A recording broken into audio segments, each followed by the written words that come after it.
Antes de comenzar con la palabra, pido disculpas porque hoy tenemos un problemita técnico y no vamos a poder verlo ahí en la pantalla. Multimedia me va a ayudar con los pasajes de la Biblia, pero no se preocupen que teníamos un backup.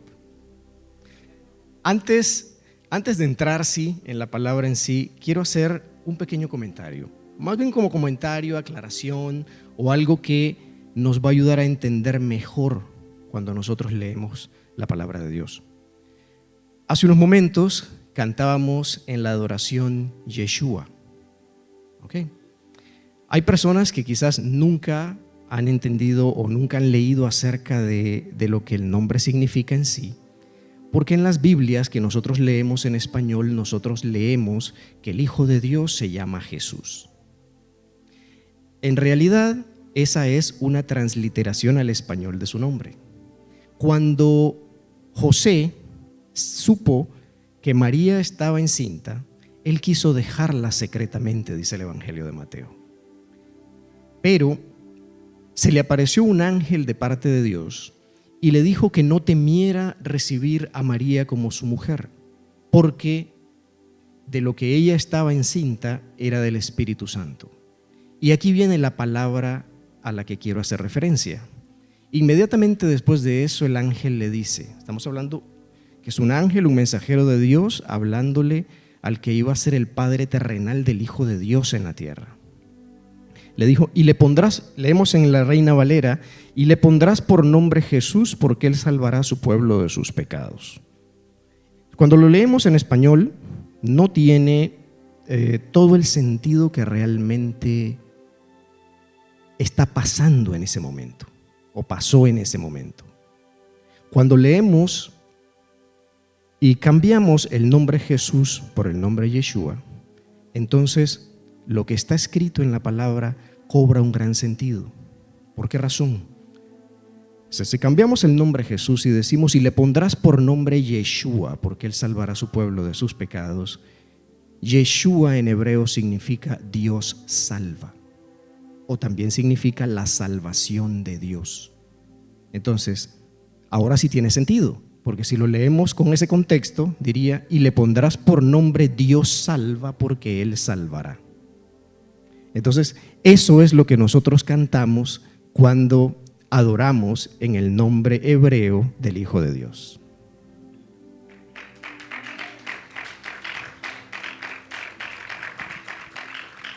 El día de hoy, o la mañana de hoy, quiero compartir con ustedes una palabra que realmente quizás ya la hemos escuchado antes.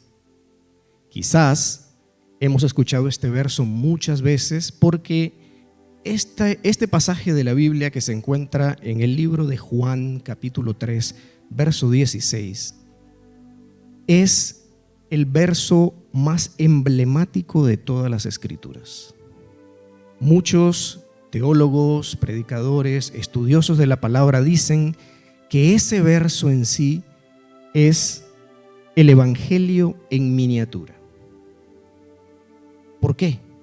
Porque de una manera sencilla, en no tantas palabras, explica el misterio de la salvación de Dios. Y lo leemos y dice lo siguiente: porque de tal manera, o sea, de una manera impresionante, de una manera increíble, de una manera que nadie más puede hacer, amó Dios al mundo, o sea, a todo lo que está pasando mal en el mundo, no, a todos los seres humanos que habitan en el mundo, que ha dado a su Hijo unigénito para que todo aquel que en él cree no se pierda, mas tenga vida eterna. De ese verso podemos desprender 4 principios fundamentales. 1, el amor de Dios es infinito, es incondicional, porque de tal manera Él dio. Ahora, nadie en su sano juicio daría a su hijo para que se lo crucifiquen, lo torturen, lo escupan, lo golpeen y lo maten de la manera que murió el Hijo de Dios. ¿Y todo para qué? Para darnos a ustedes y a mí la oportunidad de un día poder estar por toda la eternidad con Él y escapar del juicio que le espera a todos los que sean declarados sus enemigos. O sea, no existe un amor más grande que el de Dios. Ahora, hay una condición sin qua non aquí. La salvación es gratis. Cualquier persona, si se arrepiente de corazón y recibe al Hijo de Dios como su Señor, que significa como su dueño, eso lo hace su Salvador, eso lo transforma en su Redentor, eso lo transforma en aquel que le perdona y le limpia y le ayuda a llevar una vida agradable con Dios. Pero existe esa condición sin la cual los seres humanos están restringidos de obtener este regalo que no se puede comprar de ninguna otra manera, como decía la adoración, que es la salvación eterna. Y eso es creer. Esa es la palabra clave ahí. Vemos el principio de que Dios amó de tal manera al mundo, vemos que Dios entregó a su Hijo, pero vemos que es necesario creer. ¿Para qué? Para poder obtener el regalo de la vida eterna. Ahí están los 4 principios. Por eso es el Evangelio en miniatura, dicho en un solo verso. Sin embargo, me voy a mover hacia los versos 17 al 19, y esto es una advertencia. Es una advertencia que nunca nosotros debemos de tomar a la ligera, sino con toda la seriedad que esto representa. Dice en el verso 17 y el 19, Juan 3, 17 al 19: porque no envió Dios a su Hijo al mundo para condenar al mundo, sino para que el mundo sea salvo por él. El que en él cree, otra vez vemos la condición sin la cual, creer, el que en él cree no es condenado. Pero, y aquí viene la advertencia terrible, el que no cree ya ha sido condenado, porque no ha creído en el nombre del unigénito Hijo de Dios. Y entonces, de esto es de lo que queremos hablar hoy. Ya entendemos de que el amor de Dios es inmenso, que Él dio a su Hijo para salvarnos, que eso nos lleva a la vida eterna, pero nosotros tenemos que aprender a creer en Él. Pero ¿creer cómo? La Escritura dice que el que cree en el Hijo de Dios, de su interior correrán ríos de agua viva. ¿Pero qué representa eso? Lo hemos leído muchas veces, pero ¿qué representa? Representa una vida que refleje los frutos del Espíritu Santo, sin los cuales es muy difícil tener un testimonio que realmente haga ver en las demás personas lo que realmente somos. Entonces, primero vamos a definir qué cosa es creer desde el punto de vista del diccionario, desde el punto de vista de la comprensión de lo que significa la palabra creer. Creer es considerar una cosa verdadera, o sea, es algo que es verdad. Es considerar una cosa segura, es algo que de verdad va a pasar. Es pensar que existe, significa que, de verdad Dios es real. Vivimos en un mundo y en una sociedad que desde que se inventaron las corrientes filosóficas hace 200 años o desde la época incluso de los antiguos griegos, viene peleando consigo mismo el ser humano, tratando de entender el cosmos y definirlo a su manera para llegar a una conclusión de que Dios no existe. Cuando todo lo que vemos y todo lo que no vemos fue creado por Él. El universo entero fue creado por Él. Entonces, decimos que creer es considerar una cosa verdadera, es considerarla segura, es pensar que de verdad existe sin siquiera tener pruebas de su certeza. Vimos eso. Creer es Creemos todo eso sin ni siquiera tener pruebas o sin tener un conocimiento directo de lo que estamos creyendo. Eso es lo que dice el diccionario, que es creer. Sin embargo, la Escritura nos enseña que nosotros, los que hemos tenido el conocimiento de la palabra de Dios, los que hemos recibido por gracia ese regalo inmerecido, nosotros tenemos que aprender a creer de una manera mucho mejor que esa. Bendito Dios, multimedia.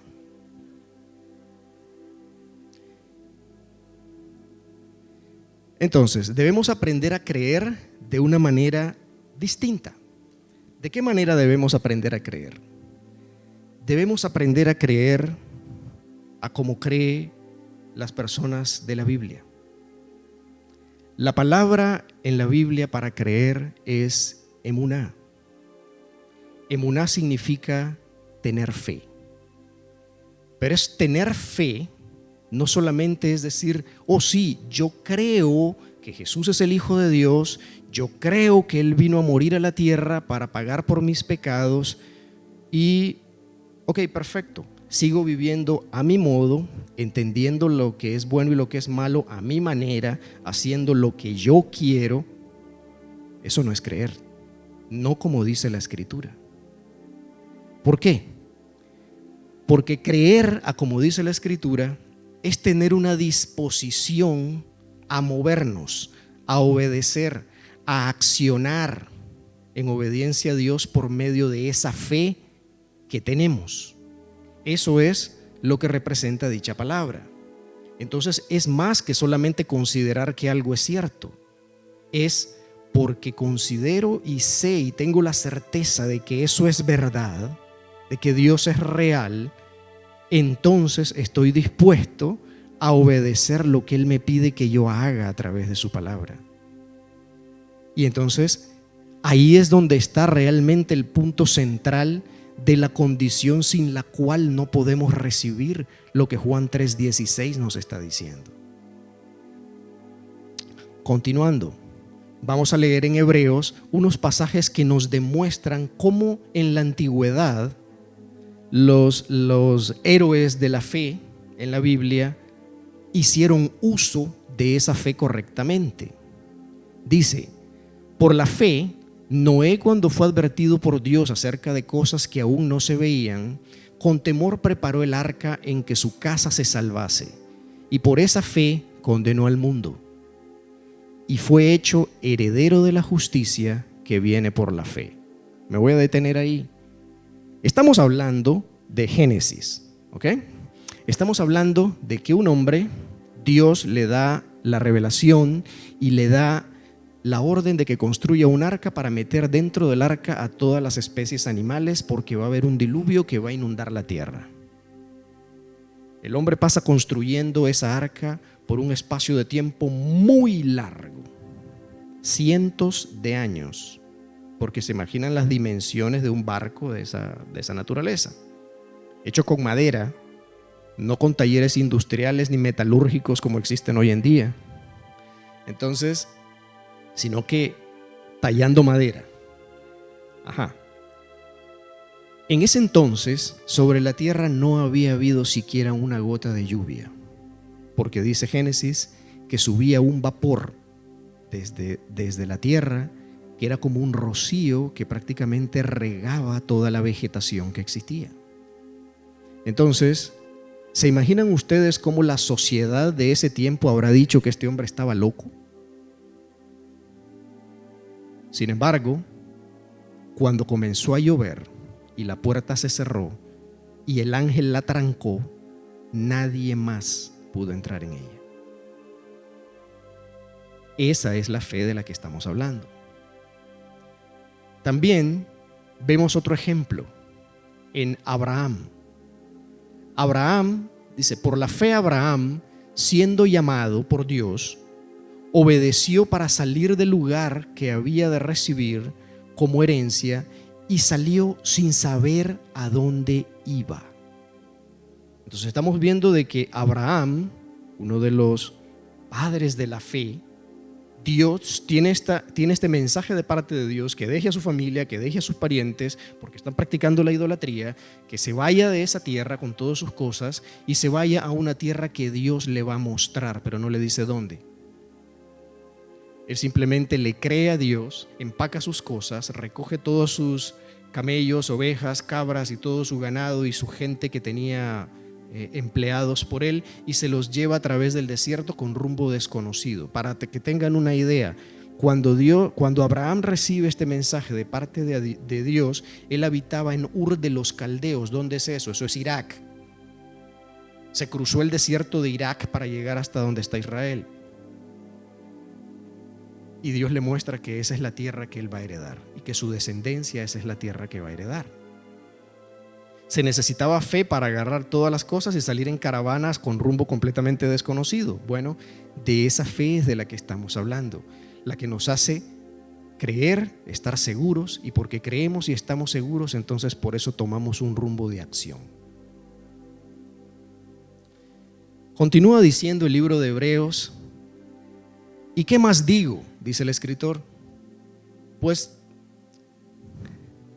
porque el tiempo me faltaría contando de Gedeón, de Barak, de Sansón, de Jefté, de David, así como de Samuel y de los profetas, que por fe conquistaron reinos, hicieron justicia, alcanzaron promesas, taparon boca de leones, apagaron fuegos impetuosos, evitaron filo de espada, sacaron fuerzas de debilidad, se hicieron fuertes en batallas, pusieron en fuga ejércitos extranjeros. Quiere decir que la fe tiene un alcance más grande que el que nosotros pensamos. Hace unos minutos atrás, cuando estaba la alabanza que hablaba acerca de que nosotros tenemos una estadía temporal en esta tierra y que realmente no pertenecemos a este lugar, eso es una realidad, pero hay que creerlo por fe, porque sin fe no es posible agradar a Dios. Es decir, la condición sin la cual podemos o no podemos recibir las promesas de Dios están ampliamente ligadas a la fe, pero no solamente a la fe de yo creo, no, a la fe que nos permite hacer cosas porque creemos en ellas. La fe se define como la certeza de lo que se espera, la convicción de lo que no se ve, dice el apóstol, porque por ella alcanzaron buen testimonio los antiguos. Por la fe entendemos haber sido construido el universo por la palabra de Dios, de modo que lo que se ve fue hecho de lo que no se veía. Luego de haber hablado un poco sobre esto y de la importancia que tiene el creer con esa fe emuná en las promesas de Dios, quiero compartir con ustedes algunos principios bíblicos que nos ayudarán a poder desarrollar esa fe como dice la Escritura. ¿Por qué razón es importante poder desarrollar esa fe como dice la Escritura?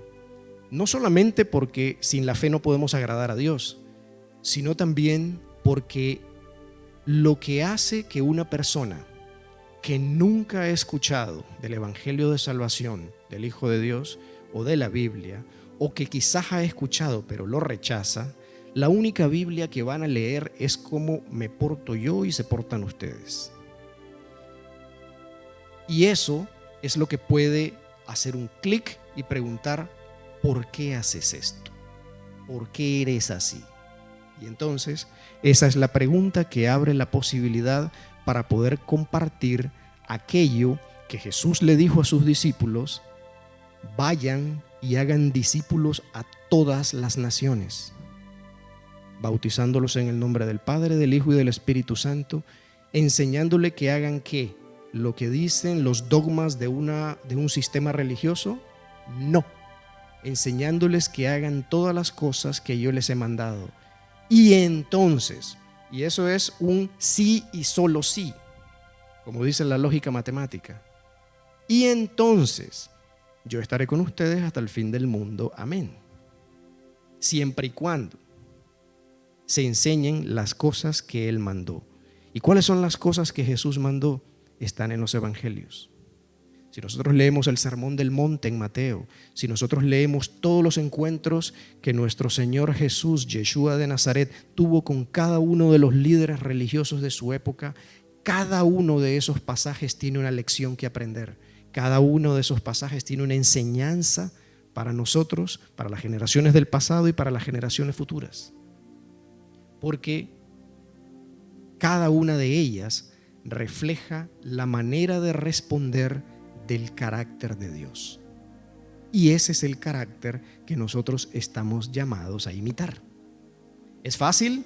¿Podemos solamente con fuerza de voluntad? No. La única manera en la que podemos imitar ese carácter es si nosotros dejamos que Dios envíe su Espíritu dentro del nuestro y nos dejemos guiar por Él. Cuando hacemos eso, entonces sí podemos creer y caminar como dice la Escritura.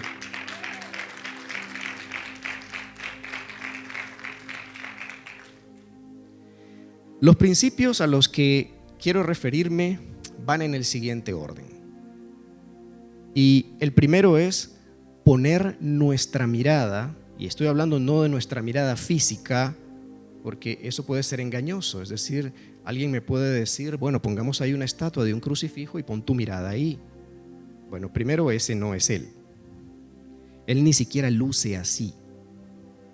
El apóstol Juan dice de que cuando estaba en la isla de Patmos, escuchó una voz como de trompeta, se volteó y con solo lo que vio cayó como muerto.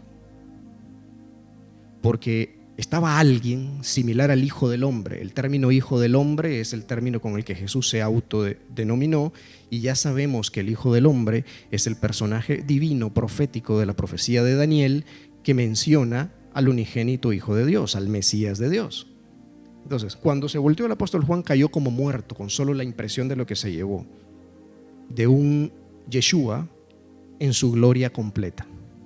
Entonces, en ese es en quien nosotros debemos de poner nuestra mirada. No la mirada física, sino la mirada del Espíritu. ¿Por qué razón? Porque solo en Él es donde nosotros podemos encontrar bendición, protección, provisión, salvación. 4 cosas que son las que han hecho en el pasado, hacen en el presente y harán en el futuro, hacer de que el evangelio del reino llegue hasta el último rincón de la tierra.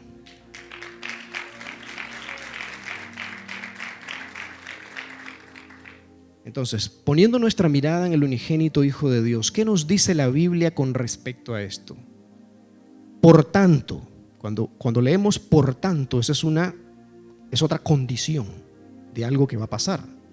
Nosotros también, teniendo en derredor nuestro tan grande nube de testigos, despojémonos de todo peso y del pecado que nos asedia y corramos con paciencia la carrera que tenemos por delante. ¿Cuál es la carrera que tenemos por delante? La de vivir una vida que sea agradable a Dios y también poder compartir el evangelio del reino con todas las personas. Esa es una de las cosas fundamentales. Puesto los ojos en Jesús. ¿En quién? En Jesús, en el Hijo de Dios. No podemos poner los ojos en nadie más. No hay 50 santos, no hay nada, absolutamente nada. Es puestos los ojos en Él, el autor y consumador de la fe, el cual, por el gozo puesto delante de Él, sufrió la cruz. Gozo puesto delante de Él. Ustedes, los que han visto la pasión de Cristo, ¿creen que esa experiencia realmente a usted y a mí, si nos tocara vivirla, la viviríamos con gozo? No, pero el Hijo de Dios lo hizo no viendo ese momento, sino viendo los millones que se habrían de salvar debido a ese momento.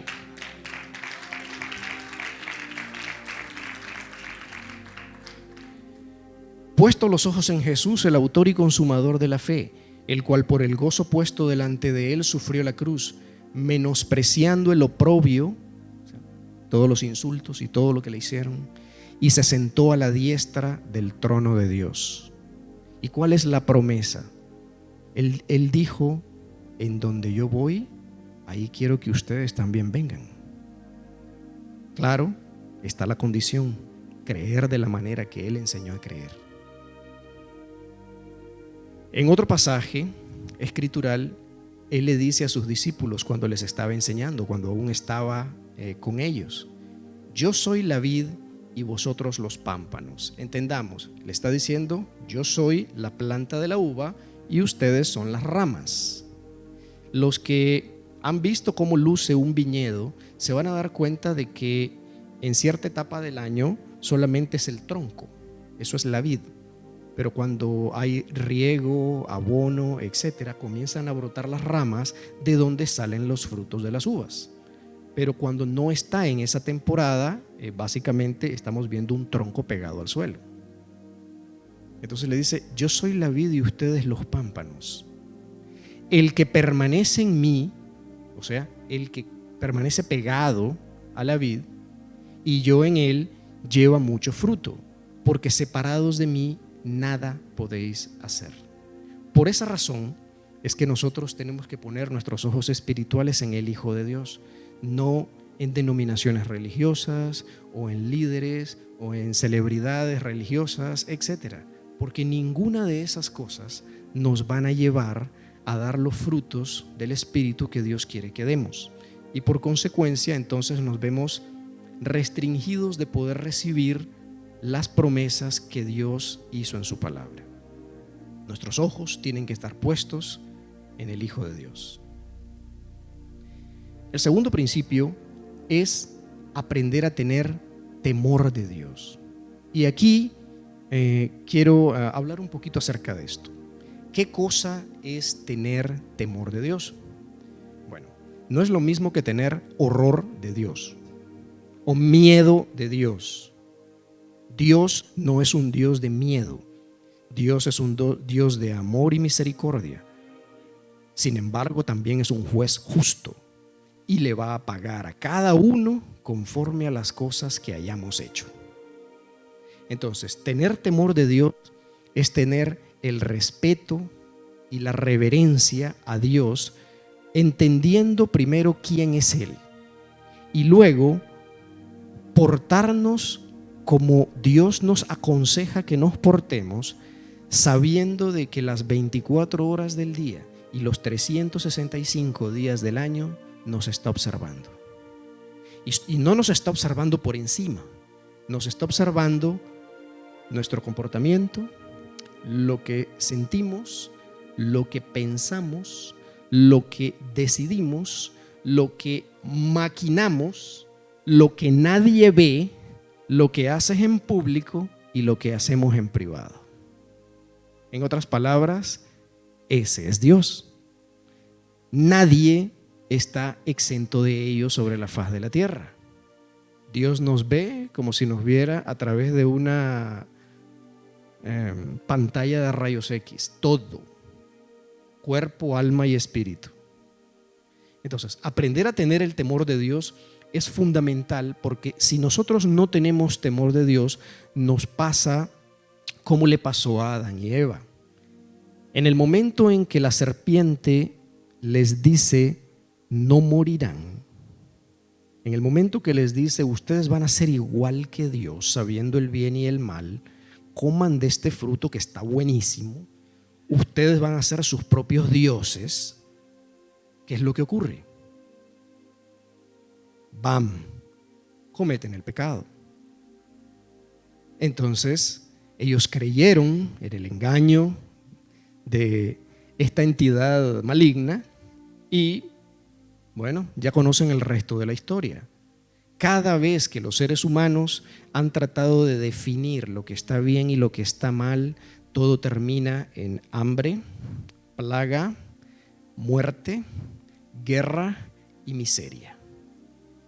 Y eso lo pueden leer en todos los libros de historia seculares que existen desde la antigüedad hasta nuestros días. O sea, no solo es la Biblia, no solo estoy hablando de que la Biblia cuenta de que el pecado tiene todas estas consecuencias. No, leámoslo en la historia y nos vamos a dar cuenta de que sí es cierto.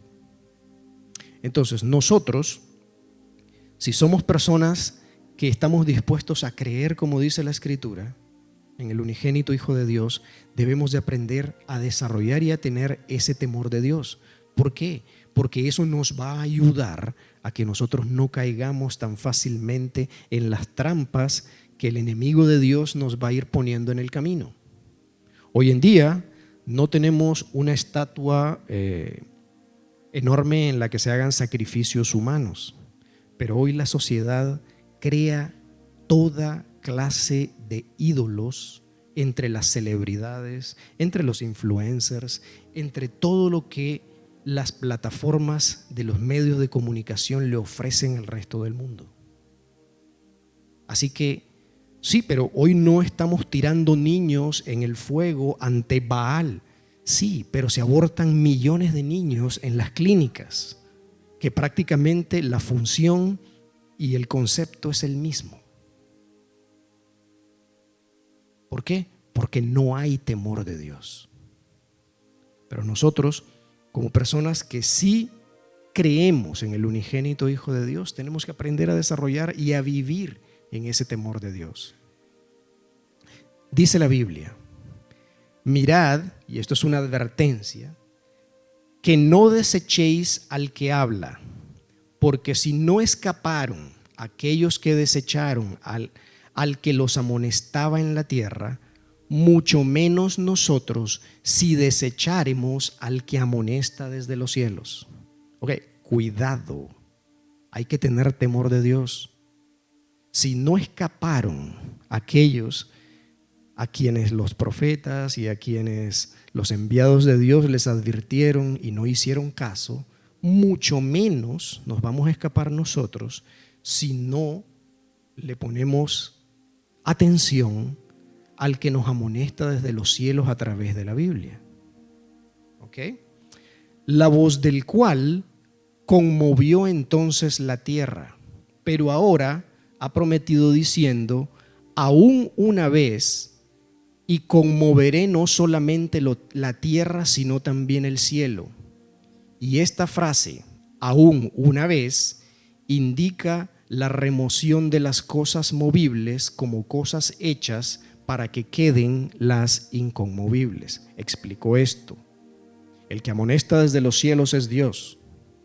Si no escaparon los antiguos que no le tuvieron temor e hicieron las cosas mal, tampoco nosotros si tomamos la misma actitud, porque Dios prometió que ahora no solamente va a sacudir la tierra, sino que va a sacudir el cielo para mover todas las cosas que son temporales y hacer prevalecer las que son eternas. Dice: así que recibiendo nosotros, ¿quiénes? Los que hemos creído en el unigénito Hijo de Dios, un reino inconmovible, un reino eterno, tengamos gratitud. Sí, no, yo le digo gracias, pero sigo igual. No, eso no es gratitud. Cuando una persona realmente tiene gratitud, está dispuesta a hacer algo por gratitud.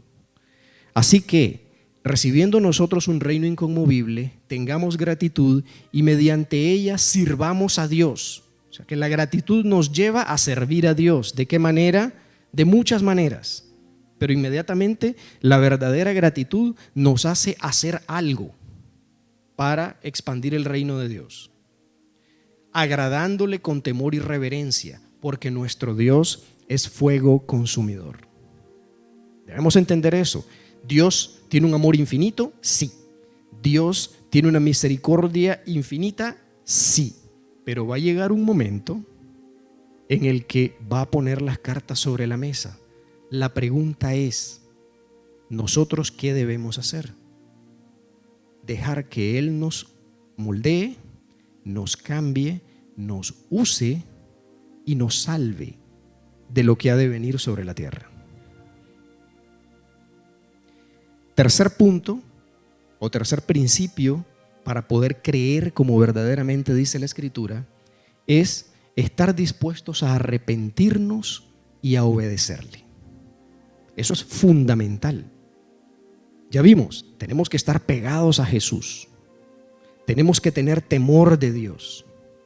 Pero esas dos cosas no se pueden dar si no estamos dispuestos a arrepentirnos y estar dispuestos a obedecer lo que Dios nos manda hacer a través de su palabra. Y eso es un punto, es decir, no existe otra manera. Voy a leer el pasaje completo del mensaje que el apóstol Juan recibe para las iglesias de Asia Menor. Asia Menor es lo que hoy es Turquía.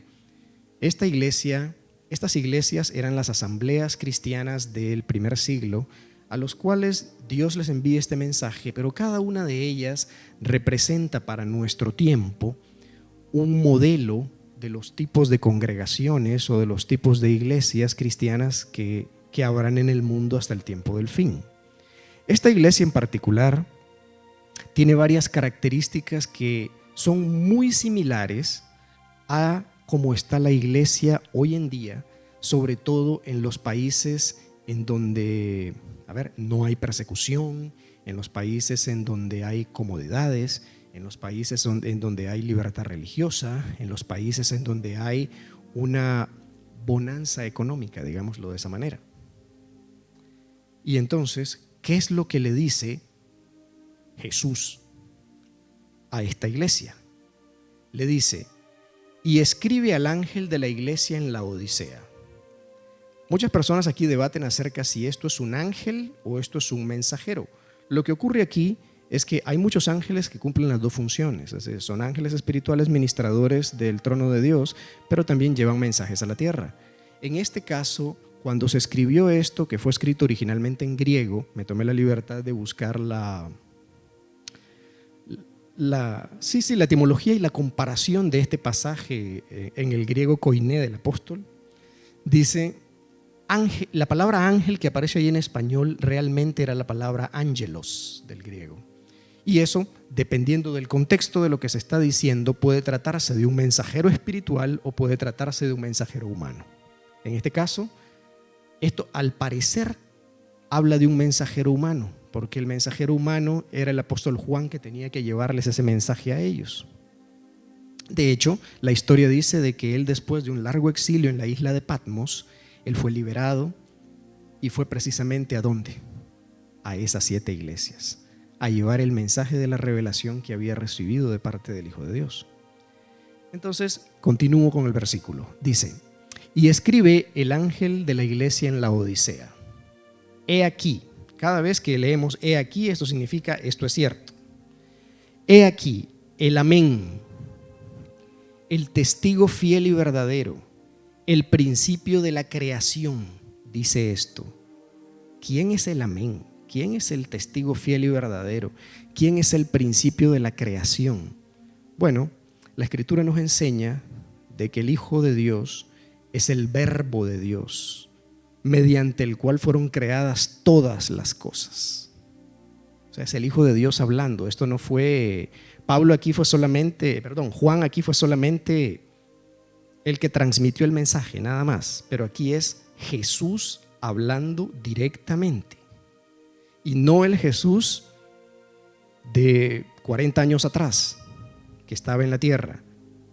El Jesús en toda su gloria y en todo su poder, el Rey de Reyes y Señor de Señores. Le dice, yo conozco tus obras.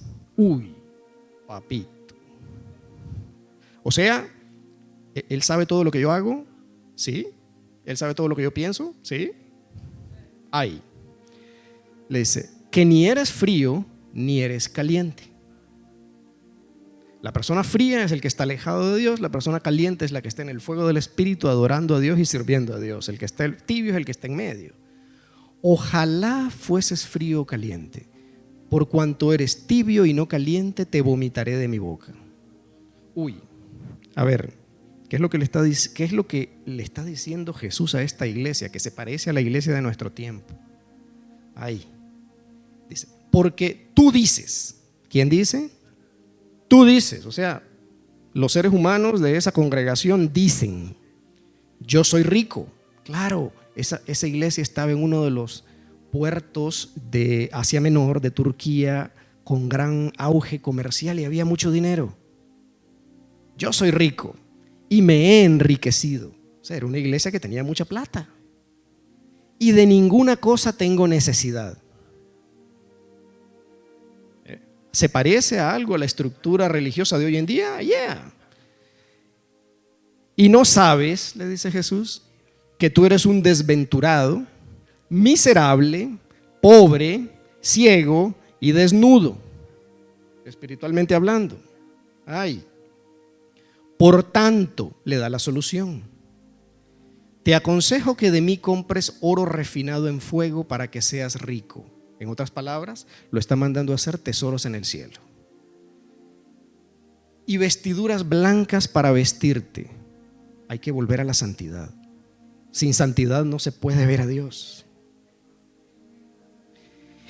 Y que no se descubra la vergüenza de tu desnudez. Y unge tus ojos con colirio para que veas. Dice Dios, yo reprendo y castigo a todos los que amo. ¿Por qué? Porque Él es un papá. Y si usted y yo somos padres, sabemos de que algunas veces hay que castigar a nuestros hijos para que corregirlos y que puedan hacer las cosas bien. Es algo que les va a traer bendición en su vida. Si lo deja hacer todo lo que él o ella quieran, su vida en el futuro va a ser un desastre. Entonces dice Dios, yo reprendo y castigo a todos los que amo. Sé pues celoso y arrepiéntete. Otra vez vemos el punto del arrepentimiento. ¿Cuál es el principio que estamos viendo? El arrepentimiento. Si no nos arrepentimos y decidimos cambiar, es difícil que podamos creer como dice Dios que debemos de creer.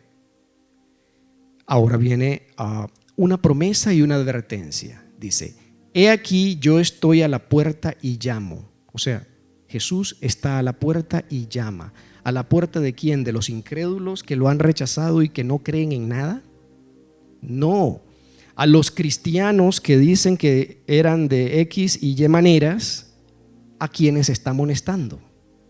Si alguno oye mi voz, no dice si todos oyen mi voz, dice si alguno oye mi voz, abre la puerta ¿qué? De su corazón. Entraré a él y cenaré a él y él conmigo. ¿Qué tiene que ver la cena? Bueno, hay un pasaje más adelante en este libro que habla de la cena de las bodas del Cordero. Los que estén ahí, bendito Dios. Los que no estén ahí, uy. Al que venciere, esta es la promesa, le daré que se siente conmigo en mi trono, así como yo he vencido y me he sentado con mi Padre en su trono. El que tiene oído, oiga lo que el Espíritu dice a las iglesias. Cuando Jesús dice estas palabras, entendamos nosotros que, nosotros estamos como la iglesia de la Odisea. ¿En qué sentido? No que todos estemos haciendo las cosas que dice ahí, aunque es posible. En la comunidad cristiana alrededor del mundo hay de todo. Pero a lo que nosotros estamos llamados es a volvernos al primer amor, es a volvernos a la fe original, es a volvernos a la obediencia original al Hijo de Dios. Porque eso es lo que nos va a permitir poder salvarnos. Ahora, cuando dice el que venciere, y lean cuidadosamente estos dos textos. Al que venciere, yo he vencido. ¿Cómo venció? Fue crucificado, sepultado y a los 3 días resucitó en toda su gloria. Si nosotros queremos vencer, ¿nos puede pasar eso? Sí. Él dijo, el que quiera venir en pos de mí, tome su cruz y sígame. No estaba dando una alegoría, eso es literal. ¿Qué cosa es la cruz? Para nosotros, son todas las cosas contra las cuales nos tenemos que enfrentar en la vida, las cuales solamente las vamos a poder vencer si nosotros estamos de la mano del que ya venció. Si nosotros nos separamos del que ya venció, nos arrastran. Eso es lo que quiere decir. Entonces, habiendo entendido esto, de que para poder creer, como dice Juan 3:16, y poder recibir esa salvación de Dios, nosotros tenemos que estar pegados a Él, nosotros tenemos que tener temor de Dios y nosotros tenemos que estar dispuestos a arrepentirnos y a cambiar. ¿Por qué? El sistema de este mundo nos ha educado desde el pre-kindergarten. No necesariamente todos nosotros crecimos en una familia que nos trajo a la iglesia, nos enseñó la Biblia y nos enseñó a creer en el unigénito Hijo de Dios. Muchos de nosotros no. Bueno, yo fui uno de ellos. Sin embargo, si nosotros tuvimos la bendición de que alguien nos hablara acerca de las verdades bíblicas y un día nosotros por nuestra propia voluntad decidiéramos pedirle perdón a Dios por nuestros pecados y aceptarlo como nuestro Señor, que significa como nuestro Rey, como nuestro dueño. Ya no soy dueño de mi propia vida, sino que el dueño de mi vida es Dios. Y entonces voy a hacer las cosas que Él me diga que haga. Eso fue puramente por su misericordia. Porque cuántas personas en diferentes partes del mundo hoy están falleciendo sin tener a Dios en su corazón. O sea, pongámonos a pensar en eso, de las diferentes cosas que están pasando. Hay hambre, hay enfermedades, hay guerras, hay atrocidades que se cometen a lo largo y lo ancho de todo el mundo. Y hay personas que se están yendo a una eternidad sin Dios porque nadie les dijo que había esa esperanza de salvación. Entonces me pongo a pensar, bueno, ¿y qué papel jugamos nosotros en todo esto? Es un papel muy importante porque somos los mensajeros de ese mensaje. Y entonces es nuestra responsabilidad poder hablarle de ese mensaje a los demás.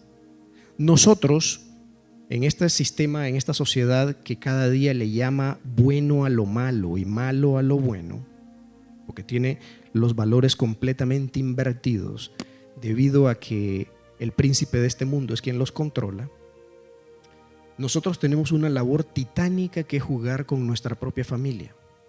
¿Por qué? Porque los que ya son padres tienen la responsabilidad de enseñarle principios de Dios a sus hijos. Los que aún no lo son, tienen que irse preparando para poder hacerlo.